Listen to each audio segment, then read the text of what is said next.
Good evening. Good evening and welcome to the January 27th board meeting for the Shawnee Mission School District. Call everybody to order, and our first item of business is the Pledge of Allegiance with, who are our kiddos this evening? From Prairie Elementary. Welcome. Sorry, the big purple shirt gave it away.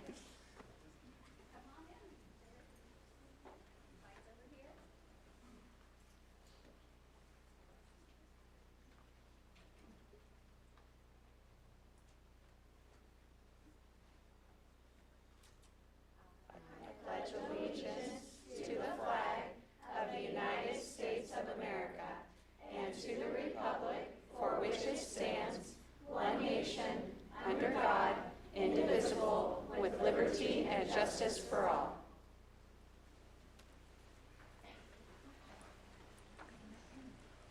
Aren't they such a fine-looking group? So from Prairie here, so would you like them to come this way? So come right on over here. You can face the board members. Okay, so at Prairie, we have a student council, and we have 2 students from each class from 2nd grade through 6th grade, so we start pretty young. We have representatives from each class, and they have monthly meetings. We have our sponsor here, Mrs. Bosch, who has served our Shawnee Mission kids, let's give her a hand, for 30-plus years. So we're proud of her. She's also our PE teacher, and she proudly serves and really shares our Prairie pride and these wonderful children with the whole community. They go to Brighton Gardens, play bingo, sing music. We do several community projects. One of the things we did this year is we made Mahomes bracelets for United Way campaign. Our goal was to raise 400. What was your goal? 400 or less? And our goal was to raise 200, and we raised $480. We just kept making bracelets, and they were handmade, and we painted little Mahomes number on them. So we think that's why they're going to the Super Bowl, because we've been wearing those all over the Prairie community. So we are very proud of that. So wonderful group here. So this is our Prairie Student Council. Thank you for having us. Thank you. Would the kiddos like to introduce themselves to everybody tonight and say your name and what grade you're in? Come around here because they'd like for you to say it here. Okay. Braden Hartwell, third grade. And then you can stand over there by Mrs. Bosch, so we'll just go around that way. Sam Wanderly, third grade. Alex Wonderly, 6th grade. Chris Hartwell, 6th grade. Hannah Roseman, 4th grade. Campbell McKee, 4th grade. Lucas Keller, 4th grade. Liddy McCoy, 4th grade. Nia Zugelder, 6th grade. Tolly McCoy, 4th grade. Thank you so much, you guys.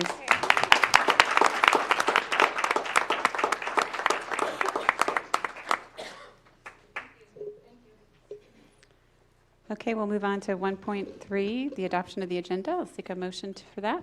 So moved. Second. All those in favor? Aye. Aye. Aye. Aye. Aye.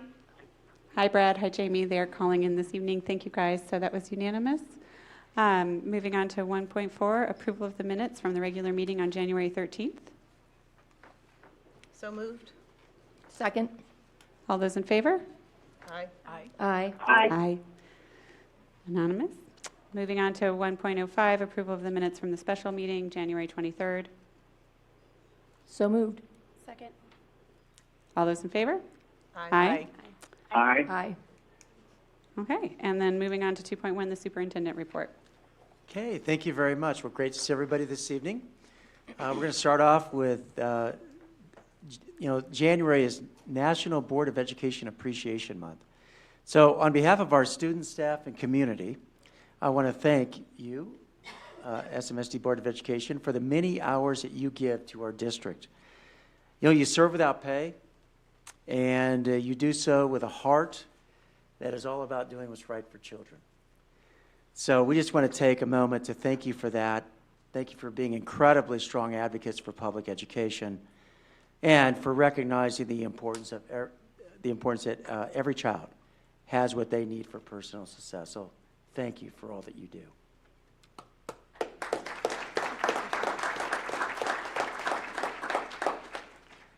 Well, tonight we have joining us some student artists. In keeping with the board's commitment to student learning, they have some artwork to share. This artwork will be displayed in the boardroom and shared on our digital platforms. And this artwork has been turned into note cards. The student artists represent each of our 5 feeder areas, and we would like to thank and recognize these talented artists tonight. And so we're going to ask the artists to come forward, and they will be presented with a set of note cards. From the East area at Belinder Elementary School, Beth Kuhn is the art teacher in, yeah, there you go, and is collecting the note cards for kindergarten artist Carolyn Hurt. Yeah, thank you so much for being here to do that. From the north area at Hawker Grove Middle School, teacher Caitlin Spencer is collecting the note cards on behalf of her 8th grade student, Wen Dang.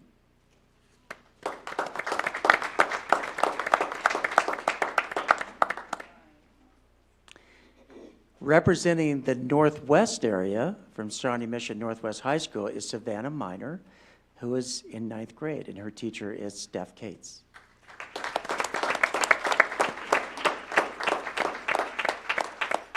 From Brookwood Elementary, representing the South area, is 3rd grader Elliot Spesman. His art teacher is John Mosier.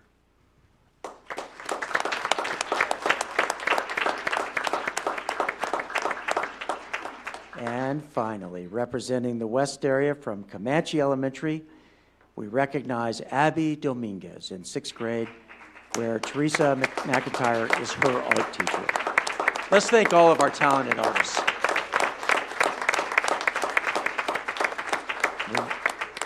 We very much look forward to seeing your art hanging in our boardroom in the very near future. I want to recognize another group, outstanding group tonight. The Shawnee Mission North Strolling Strings performed and were recognized at the annual meeting of the Native Sons and Daughters of Kansas. The group received a proclamation from Laura Kelly, Kansas governor. The musicians and their director, Anna Cook, were presented with a 2019 Citation for Distinguished Excellence in Entertainment. So congratulations to the Shawnee Mission North Strolling Strings.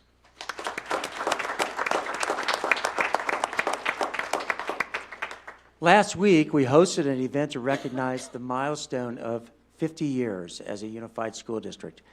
At this event, our students' talent, creativity, and imagination were shared and celebrated. We celebrated with food prepared by our culinary arts students in 6 different and unique food stations. We enjoyed student artwork from more than 20 of our elementary, middle, and high schools. And we were treated to a variety of outstanding student performances. Thank you to everyone who helped create this significant event in our district. And now we will recognize our Shawnee Mission All-Stars. Tonight, we are delighted to celebrate this month's honorees for their outstanding work. I invite David Ewers, Associate Principal at Shawnee Mission North High School, to introduce our first January All-Star honoree. Small adjustment here. Thank you, Dr. Fulton, members of the Cabinet, members of the Board of Education, and community members present this evening. I want to thank everyone for giving me this opportunity to introduce an incredible member of our team, Kristin Abbey. Kristin Abbey has served as a special education instructor at Shawnee Mission North for the past 1.5 years. I had the opportunity to work with Kristin in a mentor role last year during her first year as a teacher. Her commitment to professional growth is unparalleled. I've never seen an instructor so eager to learn, to improve, and to excel in the teaching profession. Her level of professionalism is only surpassed by her compassion for the students she works with. Kristin takes a vested interest in the success of her children and treats the students in her class like they are her own. I've also had the pleasure of working with Kristin and 6 other members of the Shawnee Mission North faculty on the Corwin Deep Equity team that will train the staff at Shawnee Mission North. Kristin has been a leader in our cohort during our training sessions and has taught me how to look at issues of equity through a different lens. Kristin, thank you for all that you do for our students and staff at Shawnee Mission North. You truly are an all-star. Kristin's just great all the way around. We're so blessed to have her. She's mind-blowing. She makes me want to come to school most days. She wants what's best for kids, and that comes out and shows itself in every area of what she does. She's very instrumental in the success of our students in my classroom. It's like having a friend rather than a teacher, just like someone that I can confide in for not only academic and school-related personal issues, but also like stuff that's going on with me. I nominated Miss Abbey because when I was a freshman, I was struggling a lot with academics, mental health, just the whole thing. And she was always there, no matter what. Like, I could go to her classroom and talk to her or email her, ask for help, ask for support, anything, and she was there. And she does a great job of connecting with those kids that need that extra support the most. She's very good at her job. She's like a second mom because she's so driven and wants to see me and all of our students succeed. I'll do stuff outside of school and she'll be like, oh, when is it? I'll come and watch you in your play, or I'll come watch you do your sport, because she wants to know you as a person and help you grow and learn. It's just awesome. And my students always do well in her classes.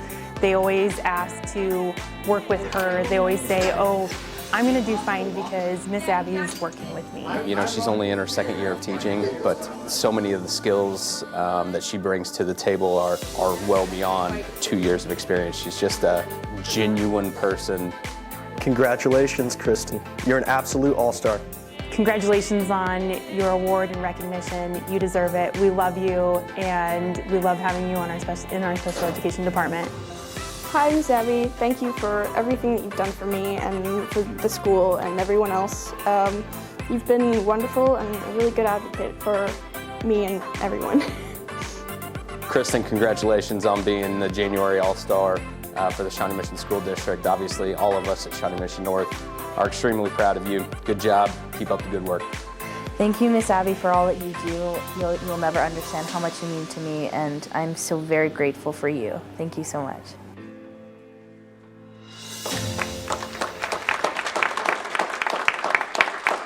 Ladies and gentlemen, Kristin Abbey.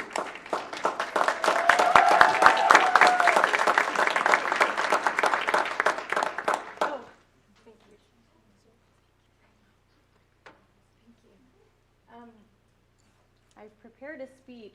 I wasn't sure, how long to make it, so I did what I did. Thank you for your patience. I guess just do this.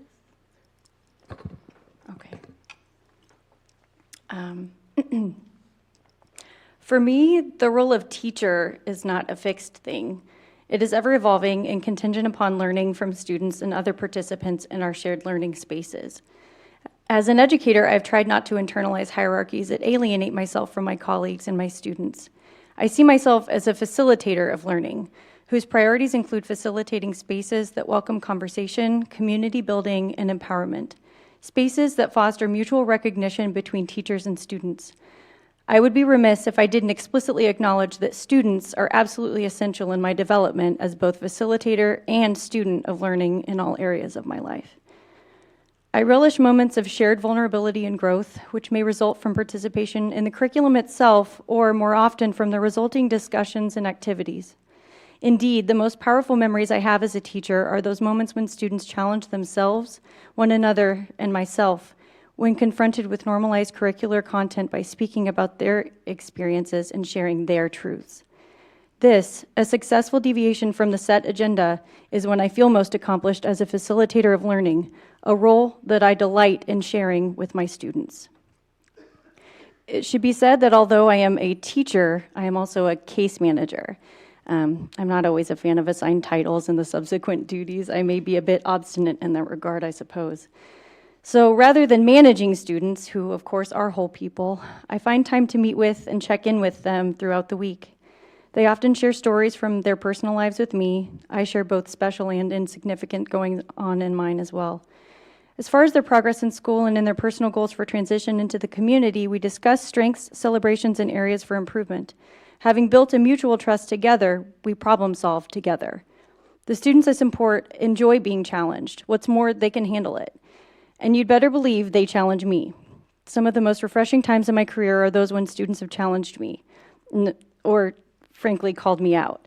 My signature laugh and snort, which in these moments can be heard far and wide, is a testament to this.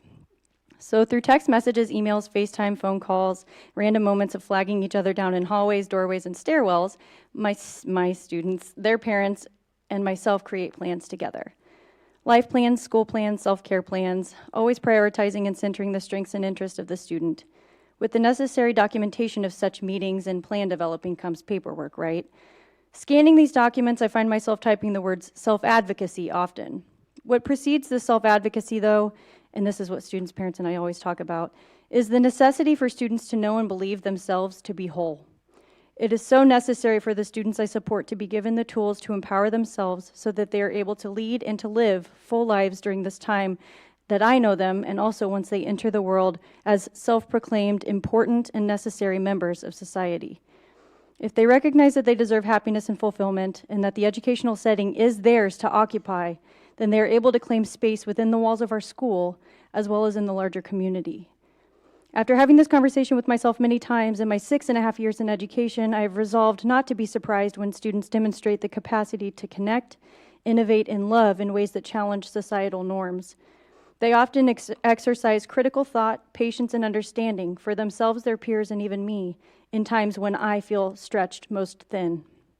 In these moments, I am reminded of how the students I support embody the societal gravitation towards disciplined but gracious love, and how hopeful I am for their futures as humans in this world. I know I stand here recognized for being an outlying educator, I guess, but I cannot stress enough how much I revere the students I support and thank them for helping me remain committed to lifelong learning and community building. So for this, I want to celebrate them now, my students who have and will continue to teach me so much. Thank you.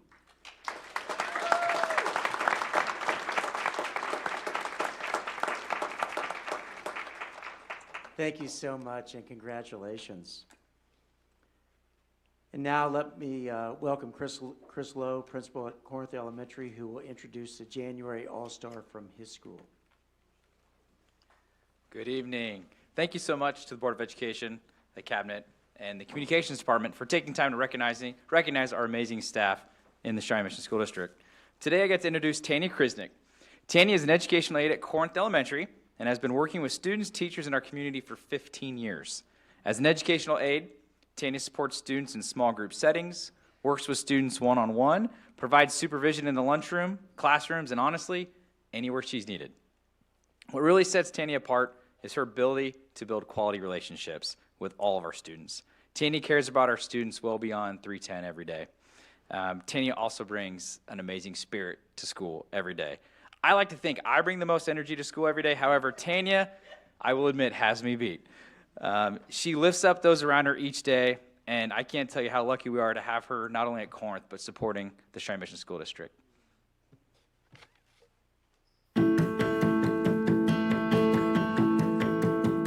So she's an educational aide. So she supports mostly K-2 classrooms. So she works with the teachers to support small groups of kiddos, reading, math. But then she also covers classrooms so we can have parent meetings, SIP meetings. She supports the lunchroom every day. Honestly, if it needs to be done, Tanya's willing to help out and do it. She's got this initiative like you've never seen. She just is never sitting. She's always moving around. She's so dedicated to the students here, and she's willing to help staff, students alike. She just really wants to be part of the team. She is so outstanding and so dedicated, and she loves kids, and she is an amazing team player. She's the greatest example of life skill of initiative. She can just walk into our classroom and know immediately a million different things that she could do. She just seems to go out of her way to get to know kids and to be that positive role model, especially for kids who don't have that in their home. Some kids she'll schedule time with the teachers to pop in and maybe take them on a break or take them on a walk. And just watching her roam the hallways with kiddos that need that extra time is awesome to see. What really made me respect her is she has a relationship with every student in my class. She knows them all by name, and she loves every single student in this building. Tanya, congratulations on being the Shawnee Mission School District All-Star. We're very proud of you. The whole building is so proud of you for winning this All-Star Award. I can't think of a better person to win this award. Great job. Congratulations, Tanya. You're so deserving of this. Thank you so much for everything you do at Corinth. And I appreciate everything that you've done for our kids and our staff and our parents and our community and Corinth. And I'm thrilled that you're finally getting this recognition across the district, and everyone else is getting to see how lucky we are to have you at Corinth and as a part of our team. Congratulations, I am so proud of you. Not shocked, you are a rock star. Wow, we're so excited. You're amazing. We love you.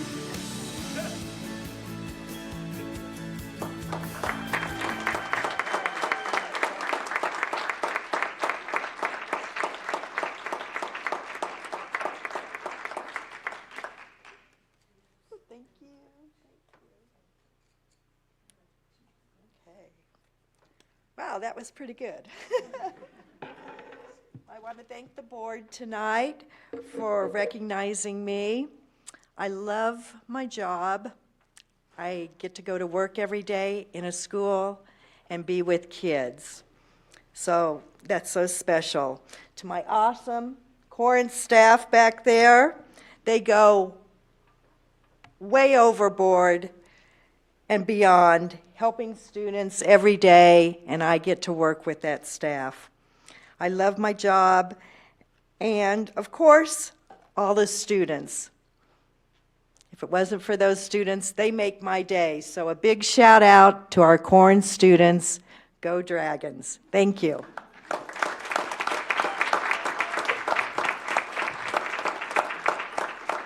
Well, congratulations to all of those being recognized tonight, and that concludes my report.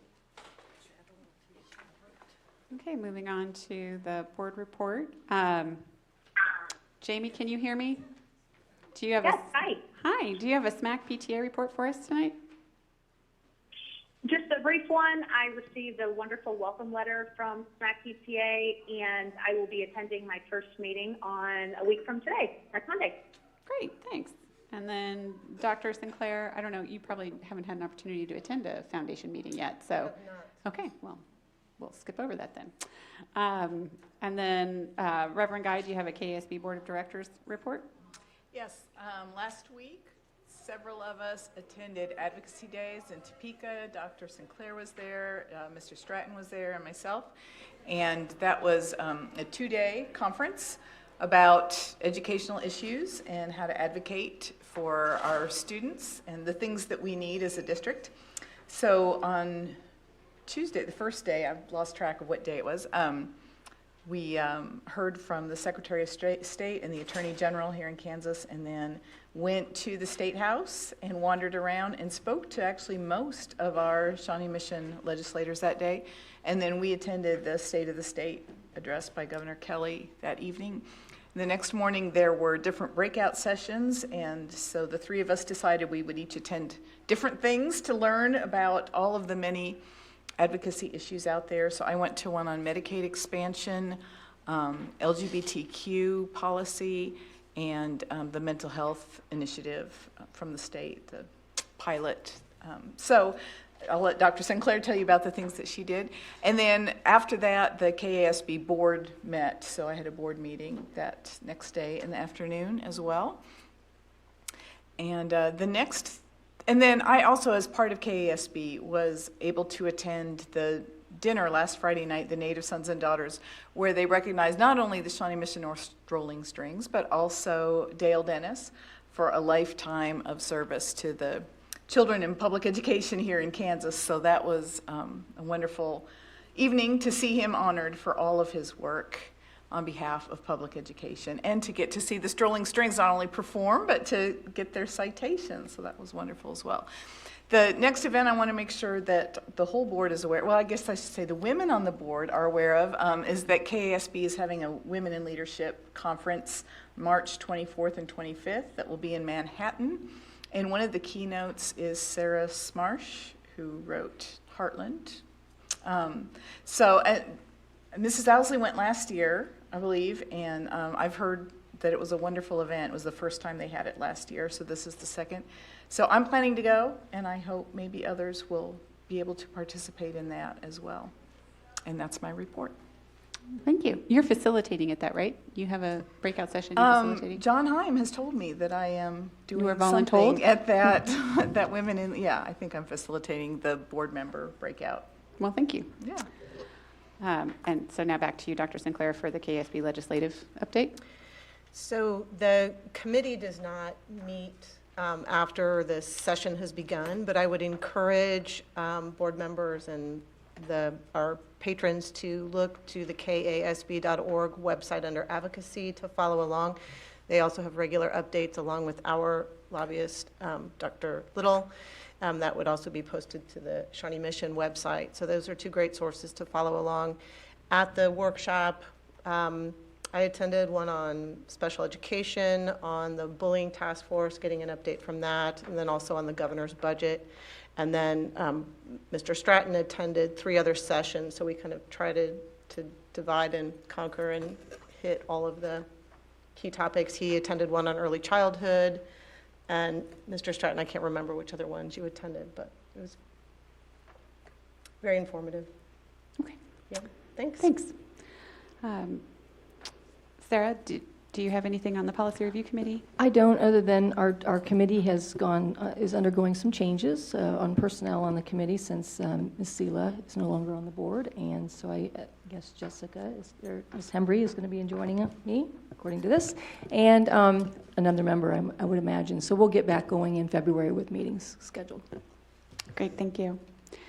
And then now we'll move on to 2.03, a legislative update. I think Dr. Stuart Little is here to give us an update.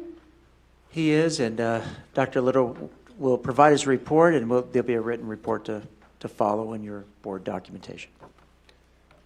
Thank you. Good evening. I'm going to give you a brief update of what's going on in the legislature. Of course, we're at the beginning of the second week, I guess it is, third week. I'll give a big picture look, talk about some specific legislation that's going on, kind of what we anticipate going forward. Obviously, the last week we began, normally we save big issues until the end of the legislative session, but there was a lot of time and energy taken up by committees working on Medicaid expansion beginning last week, continuing this week. We'll start having 3 more days of hearings this week on that in the Senate, and the district did submit testimony in support of that. And it's going to be testimony we're talking about a couple of other issues as well here. And then the constitutional amendment to deal with the Supreme Court decision from last summer with regard to abortion. So that's working its way through another joint committee. House and Senate are going to take that up. So the issues that are going to be the issues at the end of the session are already out there. And for a lot of us, that's symbolic of things are moving very quickly, and we're going to get to probably have one of the faster sessions we've had in a while. In terms of the education-related issues, I'll start with the at-risk issue. I don't believe I've been here because of a snowstorm and to talk about this since the legislative post-audit came out in December, and then we got into the legislative session, and part of what our legislative platform has the elimination of the sunset on the high density at risk. So we kind of go into the session focused on that's what we want to see as a policy issue, and we've got a bill, Senate Bill 271, that will do that. But everything and at risk has gotten muddled into the conversation about at risk. I'm happy to spend a lot of time talking about that, but the legislative post-audit, as you all are well aware, had some conclusions that were a critique of how at-risk funding of $450 million is spent, what the State Department of Education is doing to manage where those dollars go. At-risk has always been a very confusing and complex system where you have pupils that generate revenue, but they aren't necessarily the pupils that need the at-risk services, and so you have to use those dollars to serve those kids, and then sometimes we make mistakes in legislation or do things that tie our hands in the future. And a couple of years ago, there was one of the Gannon resolution bills, laws, had language that said that the State Department had to make sure that we targeted those at-risk dollars to serve kids with at risk, which has led to a great deal of ambiguity about, and the post auditor said, you're getting this money for at-risk, but you're using it in a classroom that has both at-risk and not at-risk kids, and you shouldn't do that. And everybody on the education side is kind of scratching their heads saying, well, I'm not sure how we do that, because so there's a lot of issues to be worked out on that, and we've had probably 5 hearings on the at-risk issue, and it is, we're going to come to some resolution. Time is just simply going to make it happen because the legislative session is going to end. But we still need the fix, the Senate Bill 271 fix for the high density at risk. I don't expect anything significant to happen to the at-risk issue because you really can't make any significant changes because of the Gannon decision that has in their decision said, we understand how much money you're going to spend, we know where you're going to spend it, and we're going to retain jurisdiction over that until we are done with the 4 years of inflation.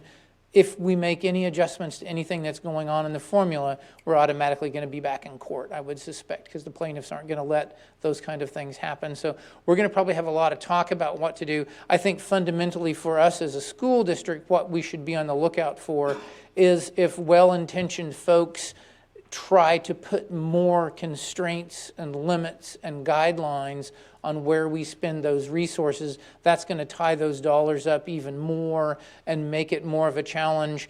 Some people read the legislative post-audit and said you essentially have to isolate to spend money on at-risk kids.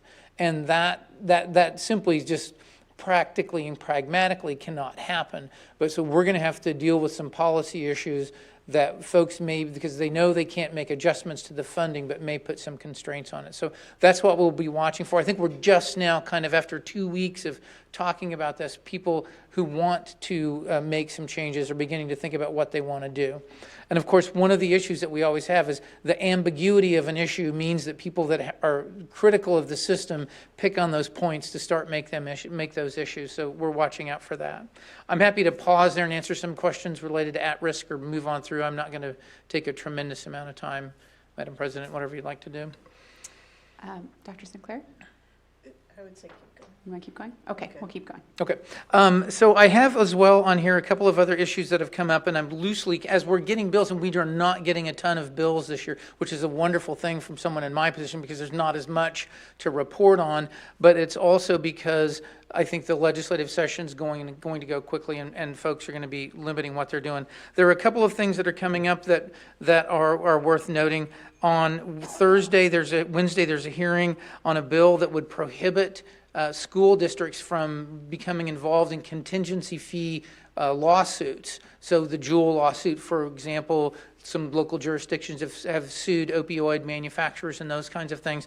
The Attorney General, a variety of groups were talking about trying to stop local units of government, cities, counties, school districts from engaging in contingency fee litigation. The Attorney General requested the bill, introduced it.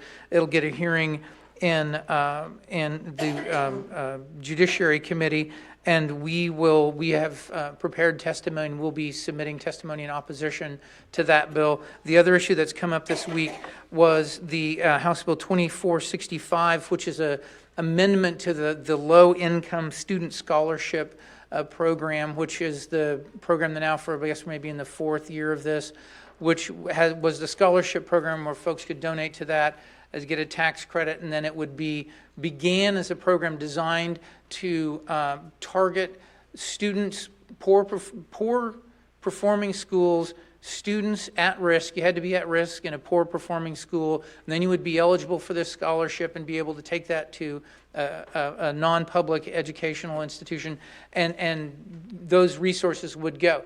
It has been in place. We have begun after the year after we implemented it, to make adjustments to those and make this the standards and requirements less rigorous. And at this point, the bill that we have in front of us now amends the act down to eliminate a number of provisions that were in there. So essentially, it takes out the requirement of being at a low performing school. Last year was 2 years ago it was the 100 lowest performing school districts, and then last year it was the 100 lowest performing elementary schools, and now it's a resident of Kansas. So we're narrowing that down. We have written testimony that we'll be providing on Thursday to the House K-12 Education Budget Committee on this bill, along with a lot of our peer institutions, and we're doing that. I would mention just a couple of other bills of importance. One of them is, and the way things work in the legislature sometimes,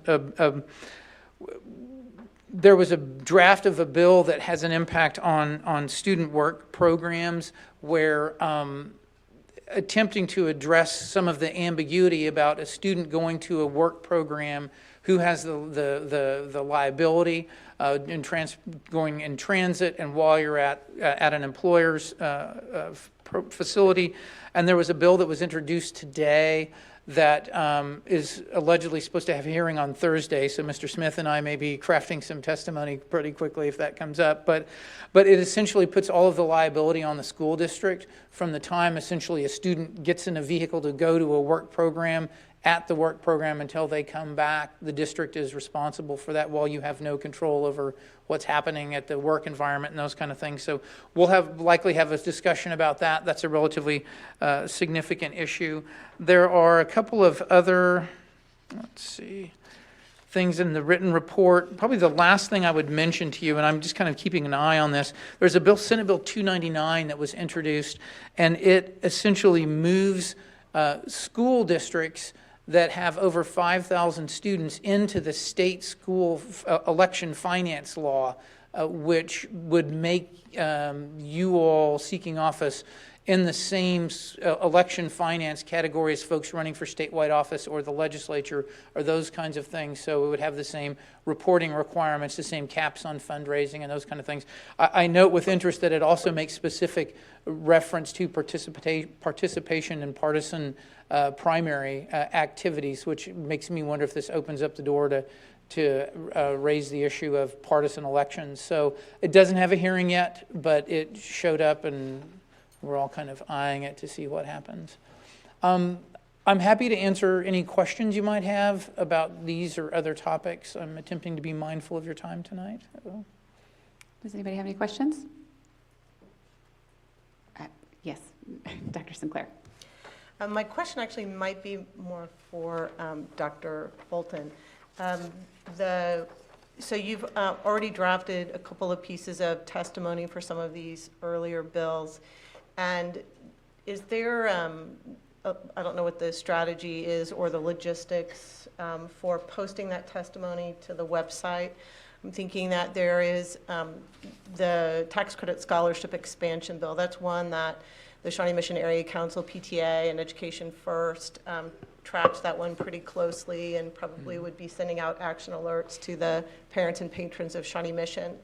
And if that's something that, I don't know about the timing of it, if that's something we could share our testimony on the website before the hearing Thursday, then they can fold that into their work as well, and it helps us out. I'm going to defer to Mr. Smith. Okay, thank you. So we have prepared testimony. We were planning to put it up the day of the hearing, but if you think it makes sense to put it up earlier, we can do that. And I'd be glad to share it with anybody who's interested. I guess the question is when, it's always kind of sensitive to know when it's helpful to have an action alert or when sometimes that's not always helpful. But for this one, if we feel like that's something that I think that would be, let's talk, because I'd be glad to share our testimony with anybody who wants to look at it early. But we'll make sure that it all gets up. Okay, thank you. Thank you.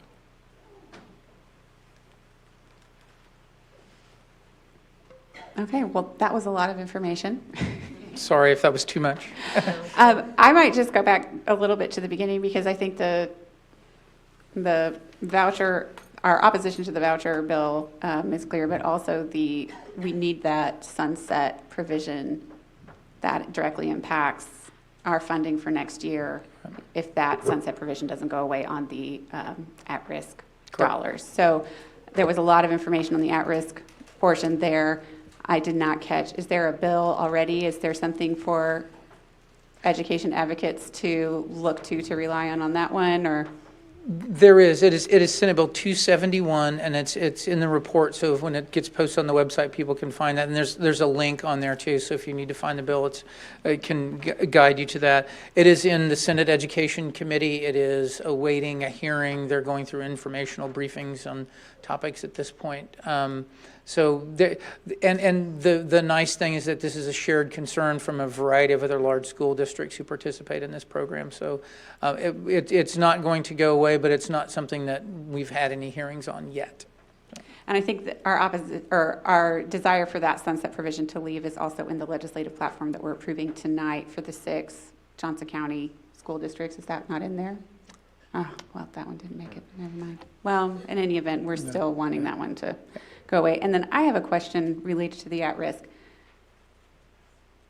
Are they indicating that you somehow have to segregate out at-risk students in order to fund them directly? And are they recognizing that that would create a disparate impact on those students? Is that what they are proposing? And that would be a direct violation, I would think, of federal anti-discrimination laws, because even if it's targeted to a non-protected class status, if it impacts a protected class status, that would go directly in the face of Title VI.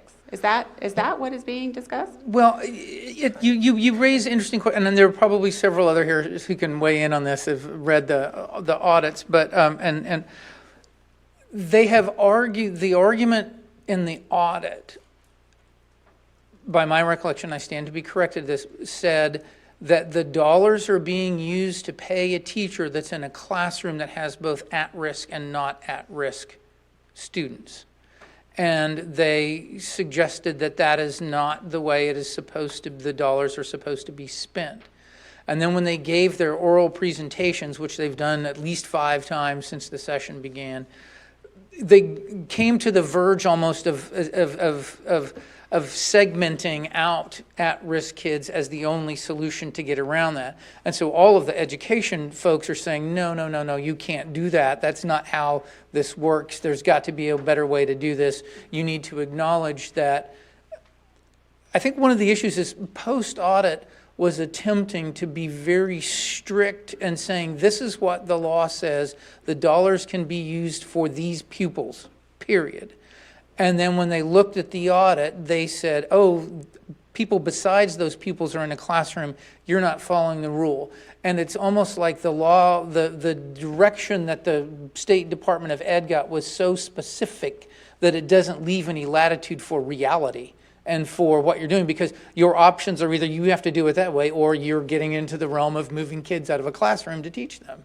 And so I think that's where I would hope some of the clarification comes, because it is ambiguous, but I'm not sure the auditors, they took it on a very strict reading of what they think they were supposed to do, and that's what's, I think, prompted a lot of the pushback from the education community. Does that answer your question? Yeah, I think the pushback is well-deserved. Mm-hmm. Thank you. I appreciate that. Sure. Okay. Oh. Moving on. All right, thank you. Thank you. Number 2.04, the board financial report. Yes, Mr. Russell Knapp, our Chief Financial Officer, is going to provide the board financial report for December 2019. Yes. Well, good evening. I have 4 financial reports on the agenda tonight for your presentation and your review. The first one is our monthly financial report for the month ending December 2019. It represents halfway through our fiscal year. The majority of the major expenditure lines are tracking well against the budget. We do have one that is exceeding budget at this time, and that's the substitute costs. We're right now about $75,000 more at this point than we were last year. But our utilities are looking good, and of course there's a lag there, and January temperatures have been good, so we keep crossing our fingers that we have a good average winter. The next two are the student activities report and the petty cash reports. We're required to bring those to you semi-annually, so we do that in January and then in July at the end of the year. The student activities report is just that. This is the building funds for the kiddos out in the building. That they follow our district purchasing policies, but the money that they raise out there is your gate receipts from night events, fundraisers, dues, and that such. And those stay at the building and is spent on the kids. And then the last one is the petty cash fund, which is hardly used anymore, but the high schools still get petty cash, and they help their seed money in their cash boxes for activities in the evening. So I'll pause there for those three if you had any specific questions about those three. Anyone have any questions? Dr. Sinclair? Was there any atypical lines that kind of exceeded parameters that you would think of? Or Not in the operating funds other than the substitute costs that I mentioned. Okay, thank you. And Jamie and Brett, I can't see you, so if you have a question, you have to type in. Okay, thanks. Okay. Okay.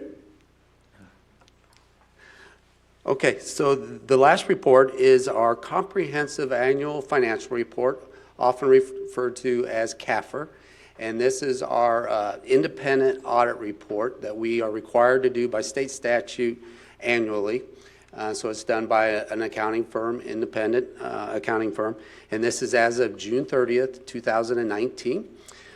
This was on the agenda for December, and we got pushed back because of the snow day in December.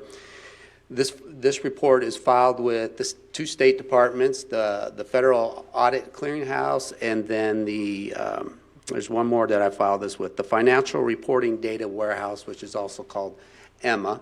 And the importance of that is it puts our financial report out. This is done on a GAAP basis, and this puts it out there for investors that are interested in our bonds. So this is the report that they use to determine if they want to invest in and how healthy the district is.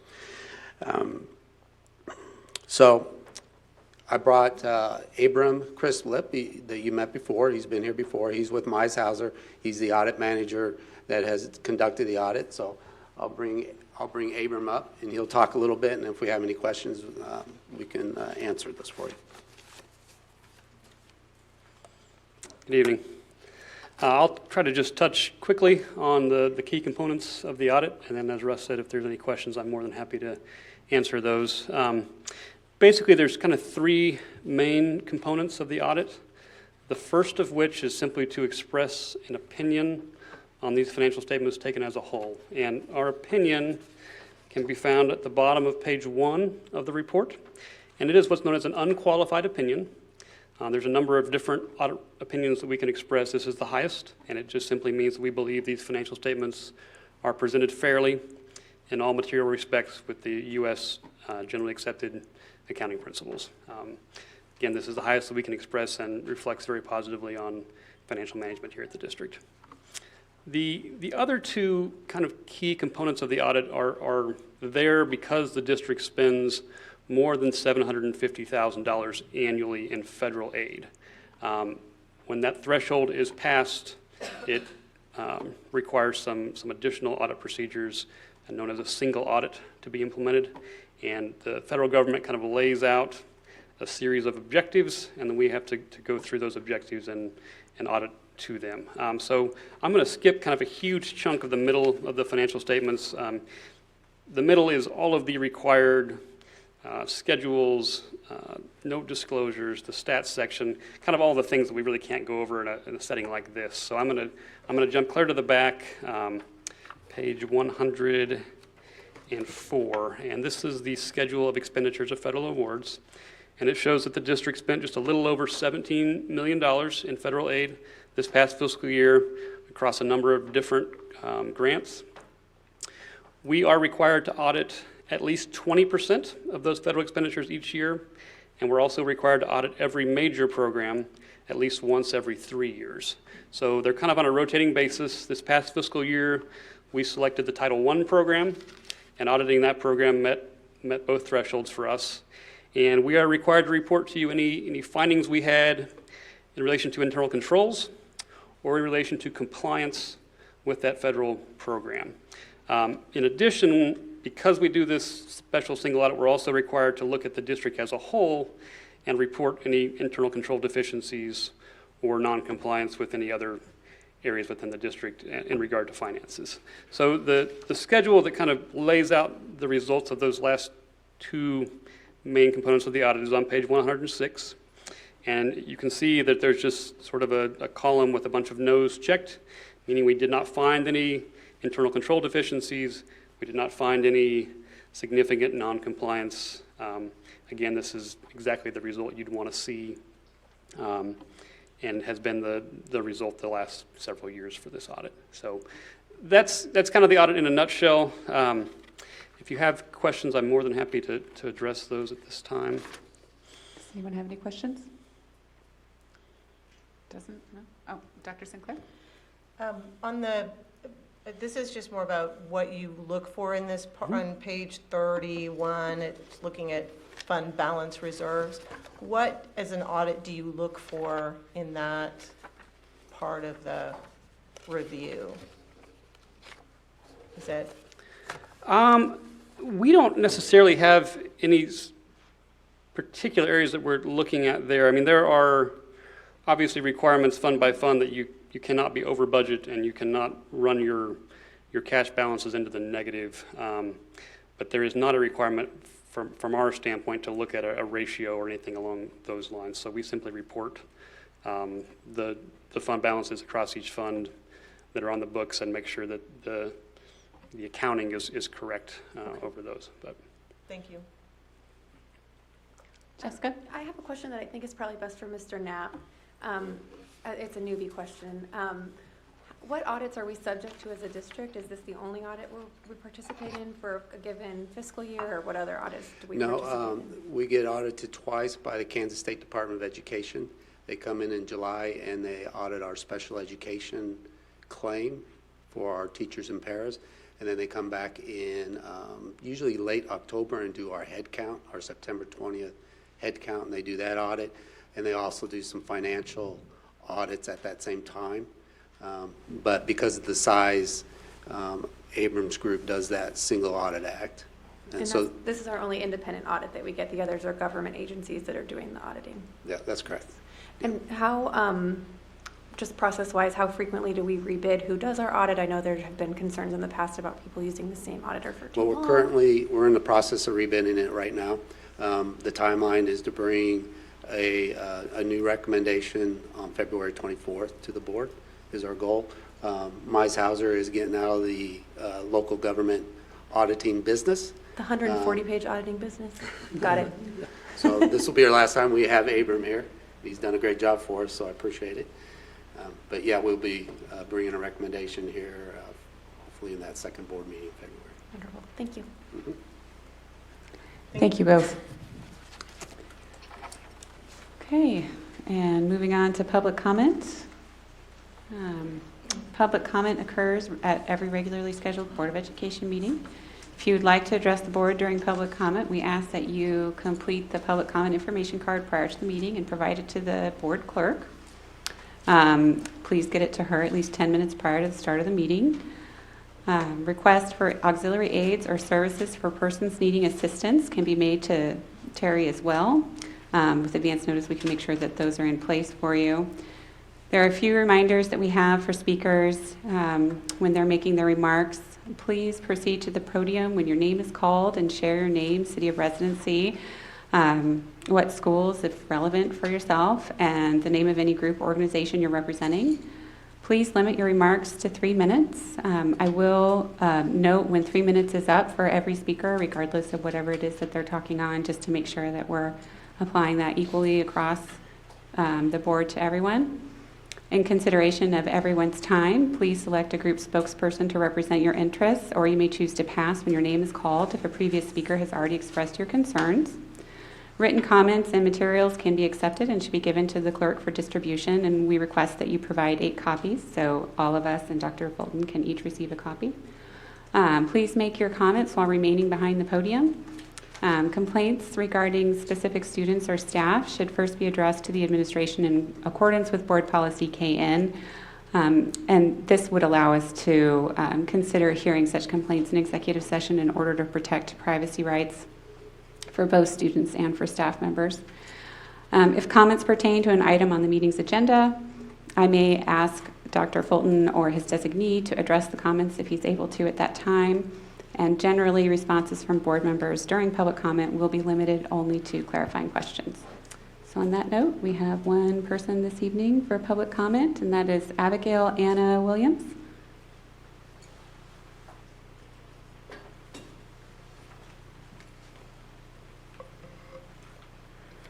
Hello, my name is Abigail Anna Williams, and I reside in the city of Leawood, and I attend Shawnee Mission East, where I am a senior this year. Student body offended by its own district. My question to you is, how can you not respect your teachers? Quite frankly, they're amazing. How have we gotten to this point in the year without a contract for the teachers? I have, in a 7 classes a day schedule for the students, this goal of individualized learning plans isn't even possible in class. 55 minutes as teachers struggle to compose all students, getting them to work on the day's assignments. Questions skipped because of overscheduling of resources leads me, an average student, struggling. My understanding of the concept harmed by the school district's planning, let me be clear, on lack of planning and overscheduling of a limited resource, the teachers. The great teachers in your district have always put their students first. I had a teacher in Algebra 2. She stayed with me till 7:50 p.m. one night before the test on a block day. They give a lot of themselves to see their students succeed. You, as a board members are making a crucial decision. What is your plan? The district is abusing the teachers by forcing them to teach 6 sections instead of 5 sections, which is standard. They are not being compensated for the extra time spent teaching. When you look at teaching 6 sections over the course of 5 years, they have spent an extra year teaching without pay. Would you advise your child or friend to stay in an abusive relationship? Teachers have no leverage to strike, so the district can make the decisions for them. As the teachers have their hands tied, they will try their hardest to stay supportive, to stay and support the students even through the abuse. Seeing teachers at their breaking point is heartbreaking to watch. The district doesn't have enough substitutes at this point. What is the plan if negotiations fail? The teachers leave and some begin to resign. What is your contingency plan? What do you want your legacy to be when your time on the board is done because you have chosen more downtime or want to pursue further political aspirations? How do you want to be remembered? Strengthening the district or destroying it by not supporting the teachers? Hypocrisy is all I see here, and broken promises from your campaigns. We, the students who stand for our teachers. Please, students, wear red on Tuesdays to support the great staff and teachers. Thank you.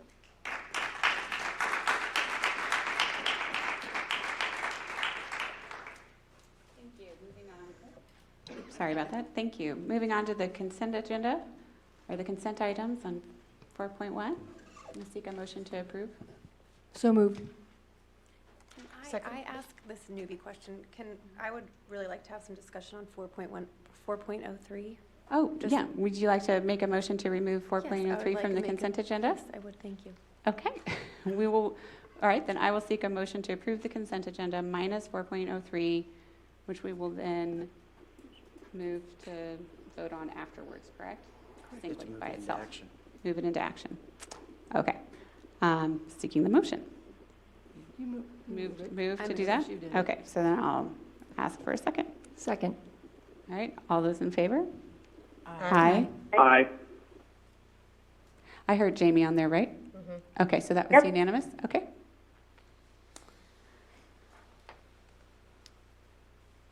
So then I guess we move on to 4.03. And I'll ask what your question is. Yeah, I think these appear before the board fairly regularly, so you guys all have more experience with them than I do. It would be helpful for me if I could just get an overview. This description makes mention of the fact that we have a request before us to waive a late resignation penalty for a teacher. And it makes mention of the fact that this particular circumstance doesn't meet any of the criteria related to when we would waive a late resignation fee. So I would just love a summary of what the circumstances are when we would kind of de facto waive that late resignation penalty. Sure, I'll have Dr. Fulton answer that one for you. Sure, and I'm going to have Dr. Sumner come up and provide just a brief overview of the process. Thank you. And that it has to do with what constitutes when Sure. you would waive. The most typical circumstances in which a recommendation is made to waive the fee is when an individual is stepping away from their assignment to care for themselves as the result of illness or accident or a family member. We've also made such recommendations for a bona fide move if somebody is moving away from the school district and obviously does not make it practical or reasonable for that individual to maintain employment here, or if they're traveling with a family member, spouse who's moving as a result of a job change or something like that. So. Are these all special exceptions that are within the contract language, the current P&A, or is it sort of a typical thing we do? No, there are guidelines laid out in the P&A, but we have made special circumstance requests on behalf of staff members based on sensitive information or details that might warrant additional consideration. Okay. Yeah.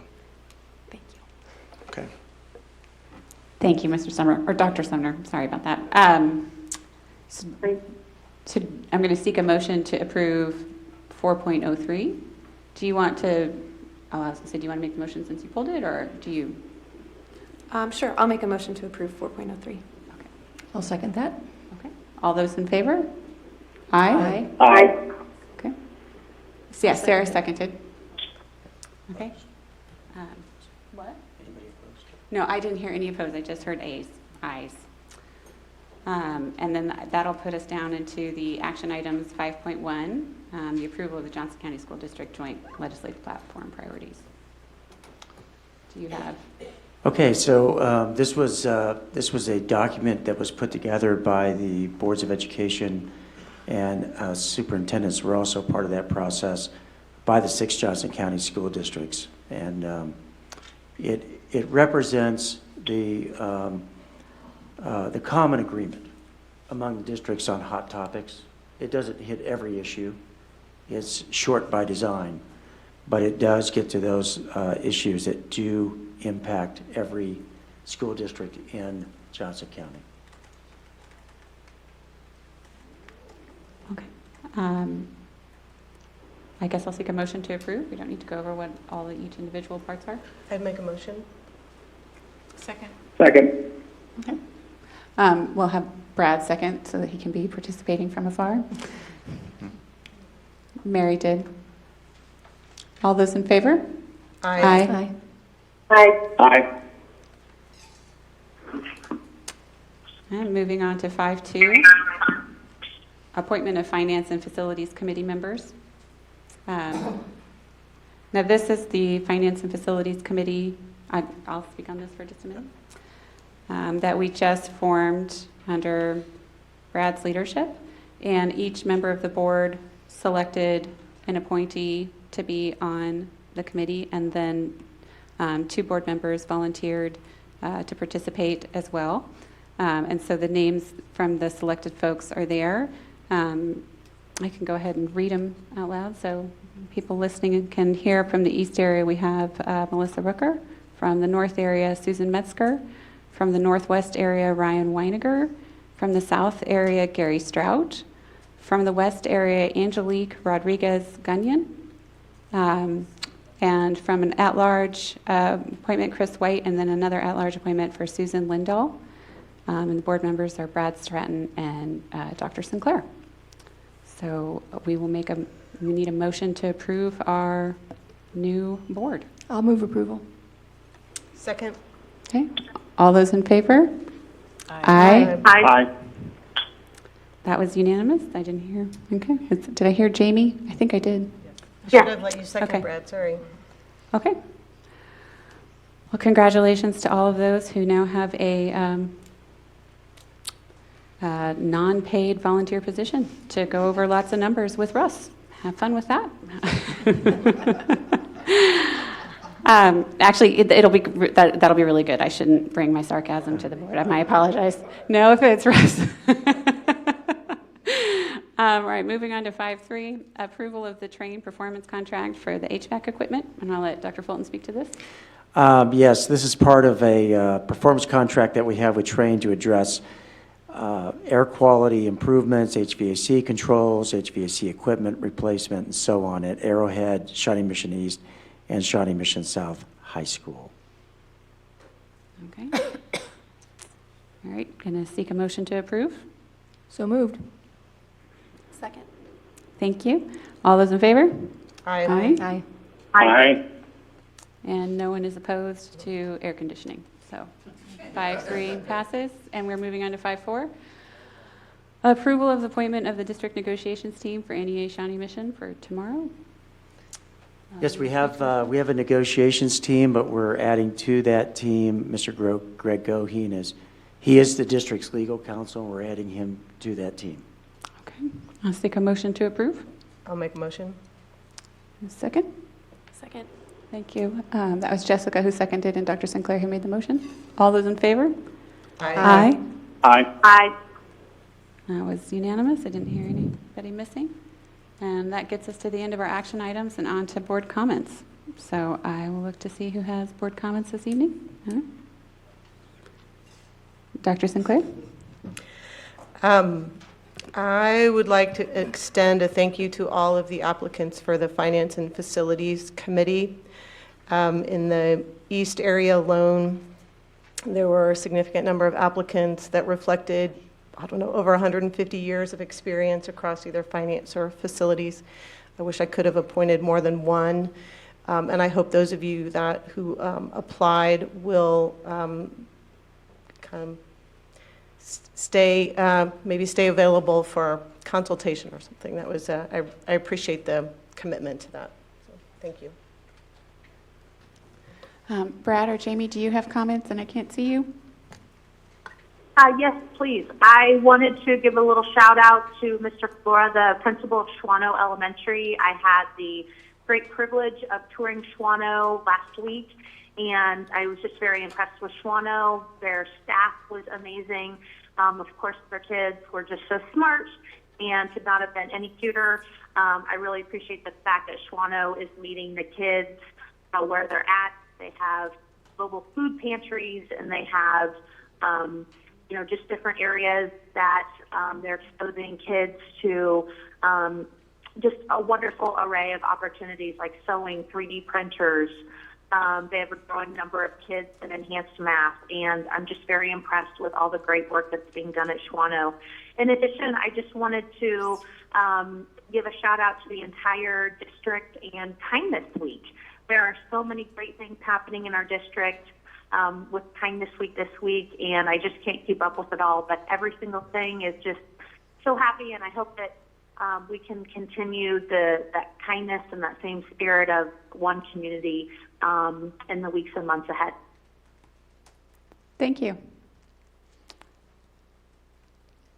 Oh, yes, Sarah. I just want to let everyone know, if you didn't see it on Facebook this weekend, that Shawnee Mission North's NJROTC program won the Area 9 championship. They actually swept this year, got first place ratings in every single category, and there's probably about 9 to 10 categories. So they are on their way to Pensacola again this year. I don't know how many years that is running, but it's a lot, umpteen years. So they'll be going back to Pensacola, I think, in April. So I just wanted to let you know that. Congratulations.